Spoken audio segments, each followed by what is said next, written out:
Olá, meu nome é Aline Cristina e eu sou discente de medicina veterinária na UFPR Setor Palotina e eu vou apresentar o meu trabalho, Caracterização Anatomopatológica de um carcinoma hepatocelular de células claras, um relato de caso.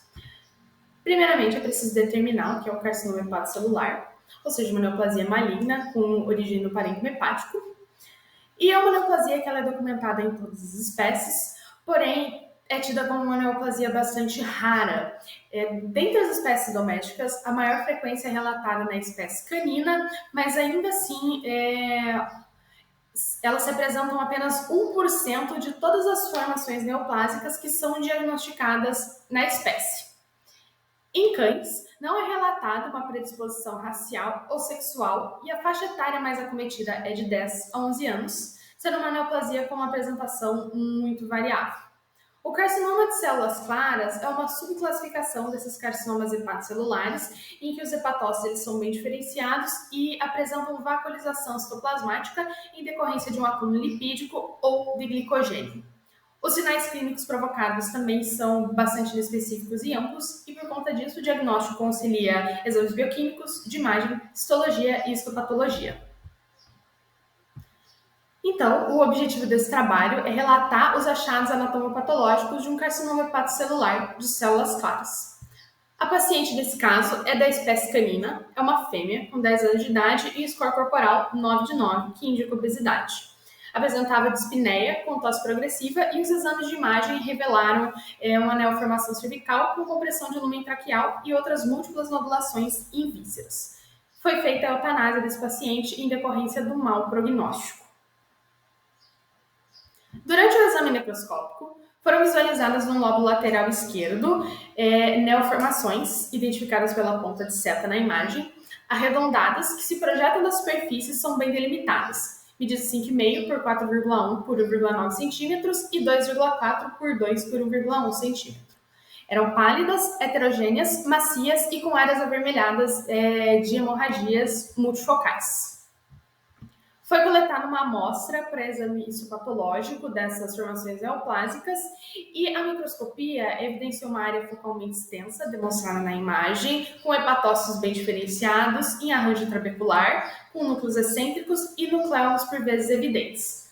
No citoplasma foi percebida uma leve eosinofilia, com vascularização e rarefação citoplasmática. Com base nesses dados, então, o diagnóstico presuntivo foi de um carcinoma hepático de células claras.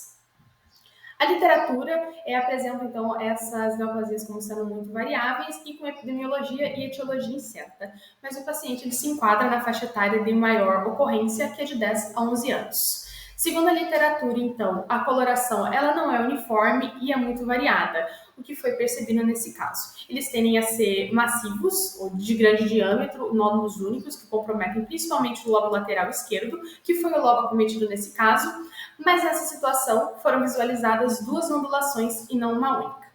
Eles tendem a ser friáveis também, mas nesse caso a friabilidade ela não foi descrita.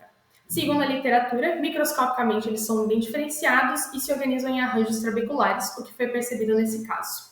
Os dados sobre metástase, eles são insuficientes e variam de 5% até 65% dos casos, a depender dos estudos. Nessa situação, não ocorreram metástases. A vascularização e o deslocamento dos núcleos para a periferia é sugestivo de um acúmulo lipídico, como que pode ser visualizado na imagem superior, e que também poderia ser sugerido pela obesidade, mas não é comprovada pela literatura essa correlação em carcinomas hepatocelulares de obesidade e acúmulos lipídicos. Para comprovação, poderia ser feita uma coloração especial, como Sudan 4 ou IURET-O, mas apenas com a coloração de hematoxilina e eosina não é possível descartar o acúmulo de glicogênio, visualizado na imagem inferior, que poderia ser comprovado com a coloração de PAS, o ácido periódico de Schiff. Então, conclui-se a importância do diagnóstico anatomopatológico dos carcinomas hepatocelulares e da análise cuidadosa de características macro e microscópicas que devem ser conciliadas para a obtenção de um diagnóstico adequado. Essas são as minhas referências e muito obrigada. Eu deixo o meu e-mail disponível para contato.